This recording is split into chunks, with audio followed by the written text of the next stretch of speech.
All right. Hello, and welcome to another episode of Team Blush. As I said in the last video, we were waiting for some parts for the S13, and they just arrived. So I'm going to bust into these super quick. I have to get these on the car before Saturday so that I can go to an event.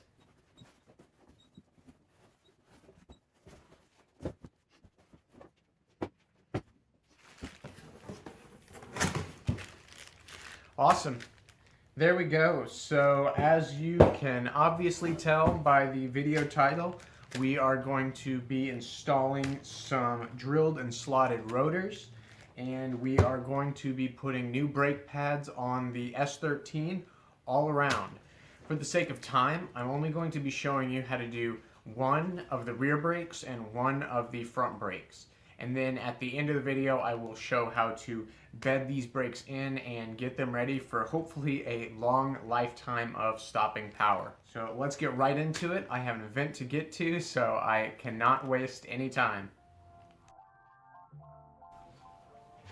That's always a pain, but we have gotten the lug nuts untightened on the wheels before jacking it up.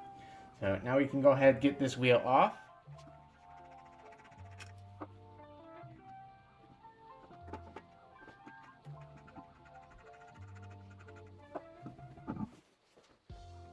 With the wheel off the car, we have access to our brake caliper and our brake caliper bracket right here. There are only 4 bolts that we actually need to take off to do this job. It's pretty easy. There are the 2 caliper brackets that need to come off. That is right here. And on the underside, there is another one right here. I don't know if you can see that on the camera, but it's pretty self-explanatory. Then on the back side, there are 2 more bolts that actually hold on to the caliper bracket itself. And if I move you really quickly, take you off of the tripod, you can see right here is one of those bolts. And on the underside, you can see here is the other. And while we're under here, as you can see right here, this is your other caliper bolt that I mentioned earlier. Because these bolts can be a little stubborn, you may want to use some lubricating oil and let them soak for a little while before attempting to untorque these bolts. Just a little tip.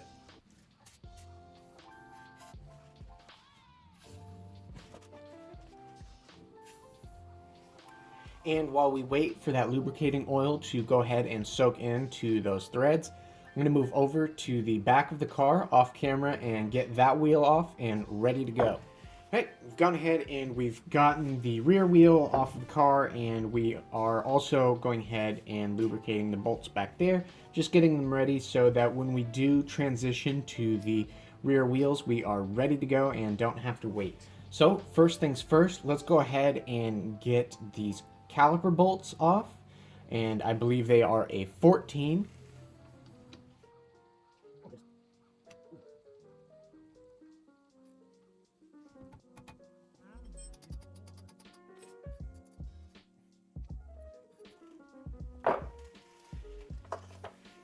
With those 2 caliper bolts off, we can go ahead and slide the caliper fully off of the rotor. And when taking the caliper off, it's a good idea to run a bungee cord through one of the bolt holes and then snake your bungee cord up through the springs of your strut. And this just makes sure that there isn't any tension on these old brake lines. We don't want them cracking or breaking while we are working on the brakes. So with the caliper off and pushed to the side, we should be able to take these brake pads off now.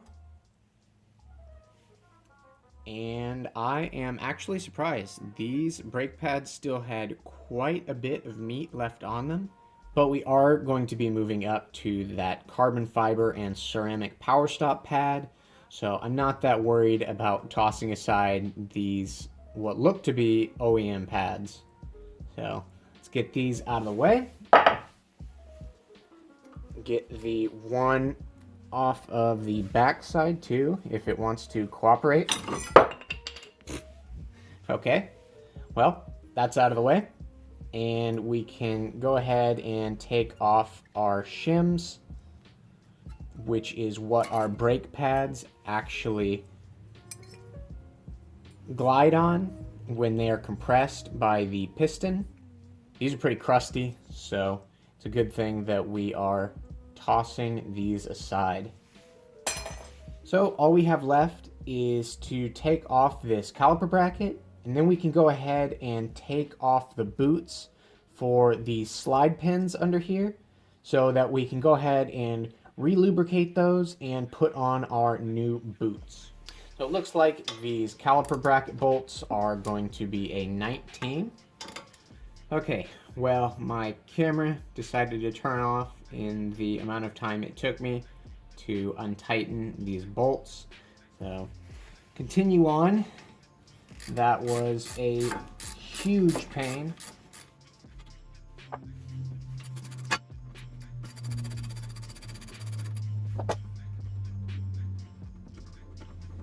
With those two bracket bolts out, we can finally take our caliper bracket out.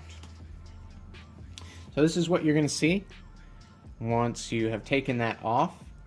And the next step in the process is going to be to take out these two pins. So there are two little slide pins underneath these boots right here. And what you need to do is grab these with a pair of pliers and pull them out. And once we have gotten these pulled out, I will show you what to do next. There we go.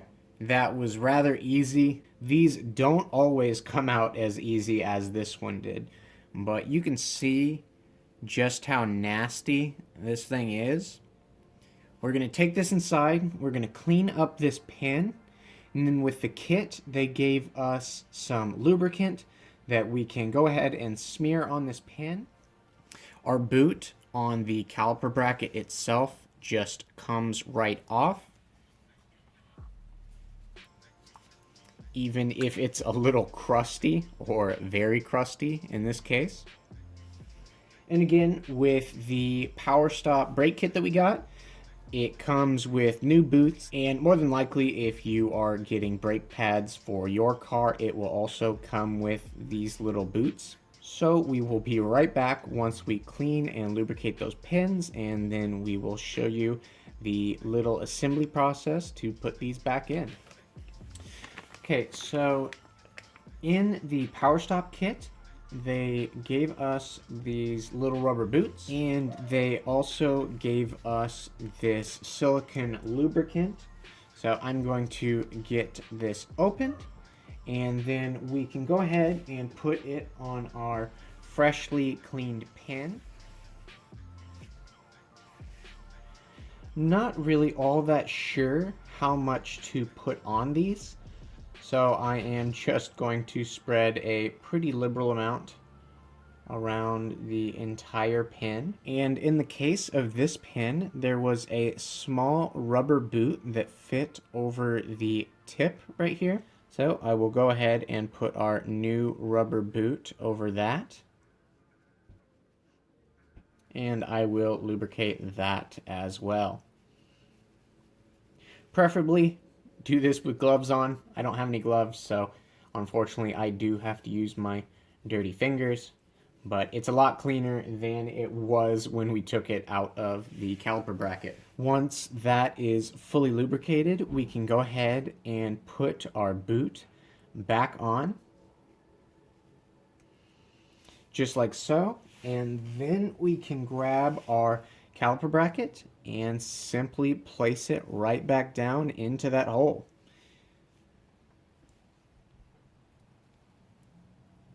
And do your best to get this little boot placed back over the lip on the caliper bracket. there we go, all set. So I am going to do the same to this pin, and then we can go ahead and slip this nasty rotor off and get our fancy new drilled and slotted rotors on. I think that's going to look really good. Well, I know it's going to look really good because I already did it on the other side. But for you, it's going to look really good. The easiest and most visually rewarding part of this entire job, simply pull the rotor off of your studs, set that aside, and then trying not to touch this brake surface, put your new drilled and slotted rotors onto your studs. Pretty much as simple as that, and I think those look really good. Now that we also have our caliper bracket pins fully lubricated and the boots put back on, we can go ahead and bolt this back up. And I'm simply going to snug these bolts down for now. With our brake caliper bracket installed, we can now move on to our new brake pad shims. In the Power Brake kit, we get these fancy stainless steel ones. I'm not sure if that is normal or not, but they are definitely going to be better than those rusted ones that we pulled out. Before we put these in with that lubricant that was included, we need to go ahead and lubricate this surface for our brake pad to move along. Again, I'm not sure how much to really put on there, but I spread a decent amount onto that shim. So now we can place it into this little pocket for the shim to sit in, and sit it down flat. And this one will sit up in the opposite gap that our first shim sat.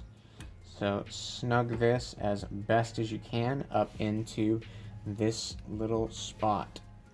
With those shims installed, we are now ready to put our brake pads in. All we need to do to prepare the brake pads is to lubricate the edge right here and the edge right here.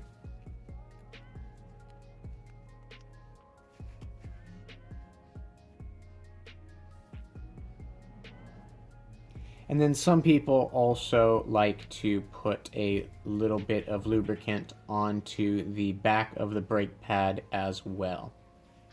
With our brake pad prepared, we can simply slip it into where the shims sit. Oh, I almost forgot to keep the rotor from moving around while you are putting this brake pad in. Just take one of your lug nuts and run it all the way down so that your rotor sits how it would naturally. And that'll help as you put this brake pad on so that it's not sliding around all over the place. Okay, sorry about that jump forward in time. These brake pads are really hard to get in here. I do not know why, but they are such a tight fit that it's just a struggle. So I got this first brake pad in. I'm going to go ahead and get the rear brake pad in. Same thing. We're just going to lubricate these edges, and it should help keep these brake pads lubricated while we put them into the shims, and also keep them lubricated over time while it is moving on the brake piston. These are even more tricky to do because they are on the back side. So it is recommended that you do this front side pad first so that the shims are held in place while you put in the rear pad. Okay, again, I'm sorry. It's really hard to get these brake pads on. I don't know why, but they are a really tough fit. But I've gotten them on.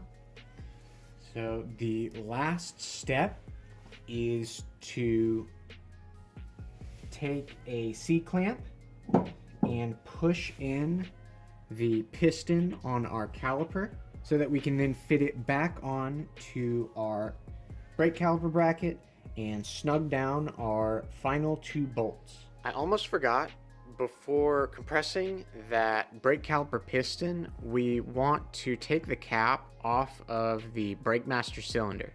I'm not sure why, but I have seen in more than one place, and my grandfather actually told me as well to make sure that you take that off before compressing the piston, or else bad things could happen. I'm not sure if it could potentially crack that plastic reservoir due to pressure or what, but it's definitely something that I've heard from more than a few sources, so go ahead and do that just for safety's sake. Okay, so we have taken our brake caliper down from the bungee cord that held it. Here is our C-clamp, and what we need to do is get it around the body of the brake caliper here in the back, and then we need to take this screwing portion, put it onto the ring of the piston on the caliper, and then compress it to push that piston back in.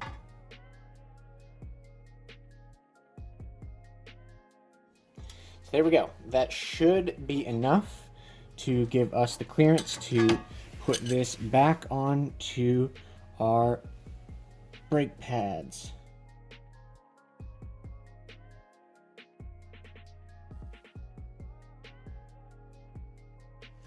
Oh, and if this does not go on, make sure to rotate your pins to the correct orientation, because they do index with the face of the caliper body right here. So if it doesn't seem like it's going on, that is your issue. With that back on, we can reinstall our caliper bolts. So that's pretty much it for the front brake pads and brake rotor. I'm going to go ahead and I'm going to torque down my 4 bolts once again. Don't forget to take down your bungee cord that you use to hold up your brake caliper. So before I go ahead and get the wheel back on, I'm going to hit this brake rotor surface with some brake clean just to make sure it is the absolute cleanest that it can be before going into the process of bedding in these new pads into this new rotor. And I'm also going to get this little front passenger side sticker off of the rotor. I think it looks gross.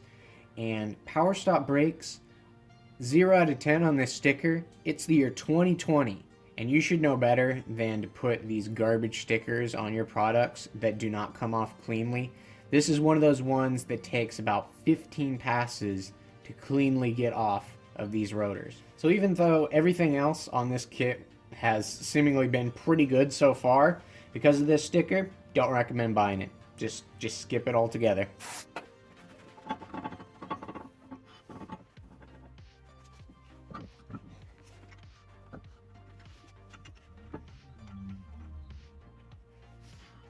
Alright, so I have finished the front brakes, and now I'm moving back to the passenger side rears.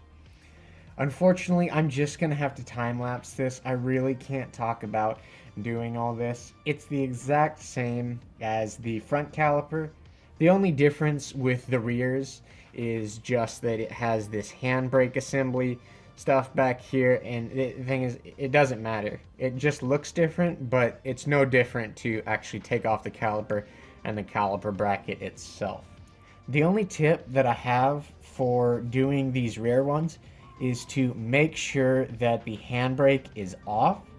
On the other side, off camera, I was fighting with this caliper for a very long time because it seemed like it was seized on there, when in actuality, I just left the handbrake on, and I felt like a complete idiot, but I let the handbrake down and it came off perfectly. So just keep that in mind. If it's stuck for you, you might have the handbrake on. So I'm going to get stuck into this, try and get this done really fast. so that I can go ahead and show you how to bed in the brakes properly. And then after that, I really have to get this car clean because, like I said, I have an event to get to tomorrow and I need to get that done.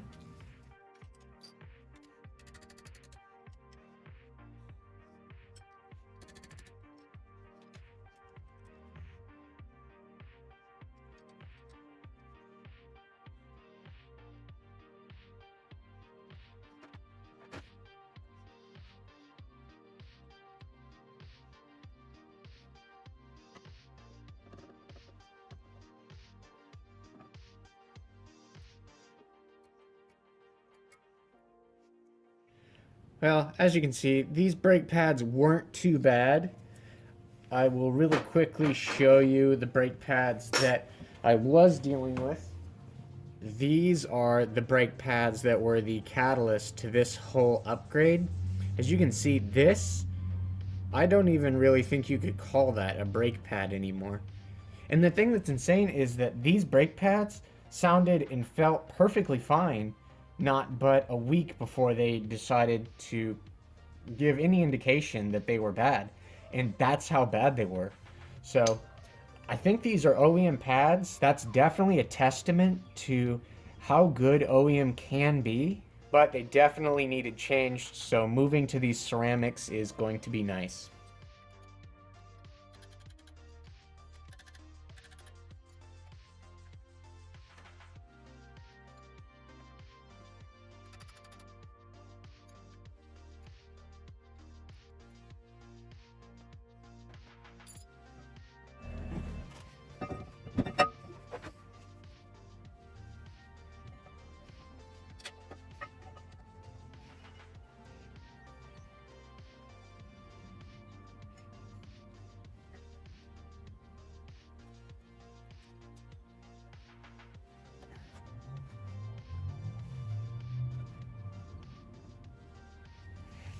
Okay, I forgot about this. I've gotten everything installed. I am just getting ready to put the brake caliper back onto its bracket. This piston, if I can get it over here, this piston right here is different than the front one. And I got stuck on this for quite a while I was doing the other side. This piston does not push directly in. This is a rotating piston. So there is a special tool for this. I don't have it. What I am going to be using is these pliers. And it's a little finicky, but these little indentations around the piston, you can get your pliers in there. I don't know if you can see that. And twist. And you can slowly rotate that piston back into place. It's really precarious to do, but it is possible.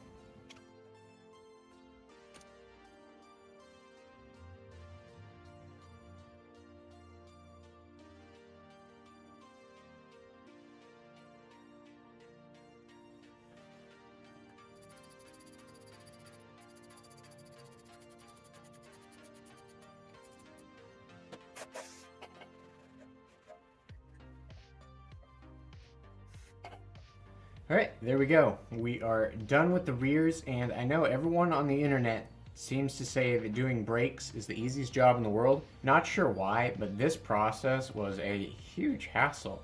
Maybe it's because we're in a rush and that really doesn't help things, but that being said, let's get this last wheel on the car. Once we get the car off the ground, I'll show you Powerstop's procedure for bedding in their rotors and pads. And then we'll go ahead and we'll go do that ourselves out on the road.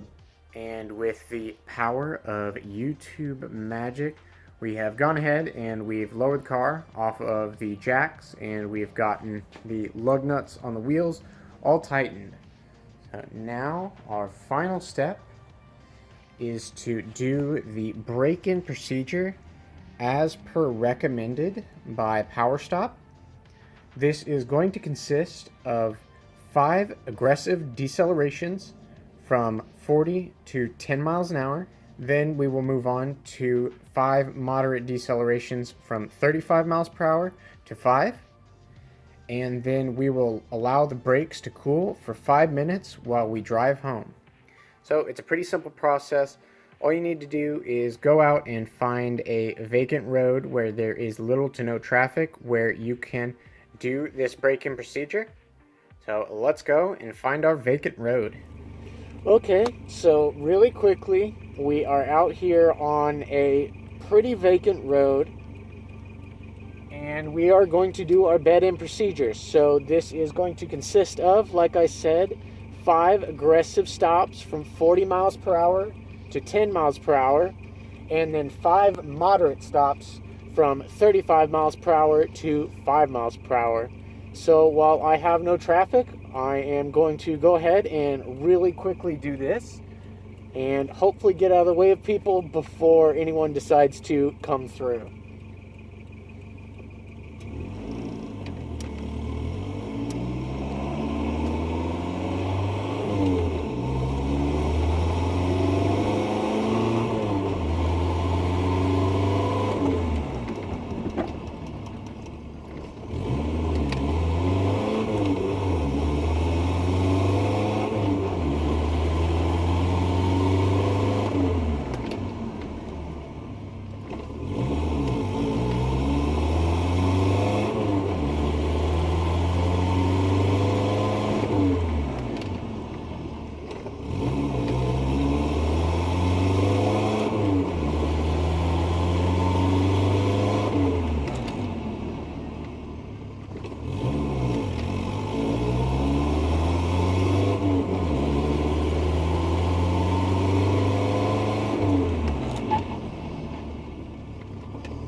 Alright, so that's our aggressive stops done.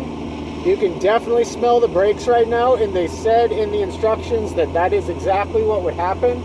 We are now doing 35 miles an hour, and we will start slowing down moderately to 5 miles an hour.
Alright, and there we go. The driving is a little hard to do when you are out in public. There's definitely a car down the road behind me, so I was trying to continue moving along. But that is the bed-in procedure. It's pretty simple. I wasn't exactly correct with my speeds, but I definitely smell the brakes. And now I am going to proceed to the 5-minute cool down period. So I will just drive around for 5 minutes and wait for these brakes to cool down, head home, and then get ready to wash my car and get ready for an event. It has been a jump forward in time. We've gone ahead and gotten the car cleaned off while the sun was still out after doing the bed-in procedure for the new brakes and rotors. At the moment, I really like how the brakes feel. It has just enough sponge in the pedal that you can still feel when the brake pad is really going to start biting in, and I like that. I know some people don't like a spongy pedal. but I personally really like what's going on with the braking system on the S13 right now. If you would like to know what event that we are going to be going to tomorrow, you can go ahead and follow us on Instagram at team.blush. Don't really believe that I'm going to make a YouTube video around this event, simply because it's the first time we have ever been to this event. And with that being said, we'd like to savor that moment instead of spending the entire time being anxious over having to document things, getting it edited, and uploading it. Hope you can understand that situation, but if you would like to come see us, definitely check out the Instagram so you know where we're at in the future. Thanks a ton for following along with the video as we got the brakes and rotors installed on the S13. We definitely have some really cool stuff coming for the future for this car. So if you are interested in that, please consider subscribing. It really helps us out. So finally, we hope to see you in another episode down the road. Don't forget, don't let anyone tell you how to build your own cars. And as always, take it easy.